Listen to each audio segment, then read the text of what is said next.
बातमी नागपुरातून. नागपूरमध्ये भारत विरुद्ध न्यूझीलंड टी20 सामना हा उद्या होणार आहे. नागपूरच्या जामठा स्टेडियममध्ये सामना रंगणार आहे. बुधवारी संध्याकाळी 7 वाजता सामना सुरू होईल.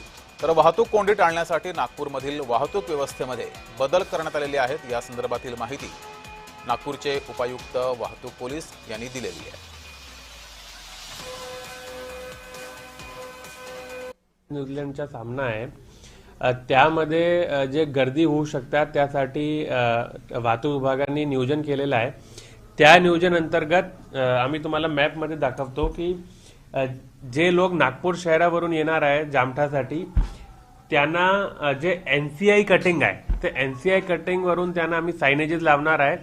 एनसीआय कटिंग वरून ते राईट टर्न घेऊ शकतात आणि राईट टर्न घेतल्यानंतर जे एक माऊली नगरी येतात ते माऊली नगरीवरून लेफ्ट टर्न घेऊन त्यांच्यासाठी पार्किंग स्पेसेस उपलब्ध केलेली आहे. D1 to D5 आणि A आणि B ते पार्किंग स्पेसेस उपलब्ध केलेली आहे. मॅप पण आम्ही जारी करतो.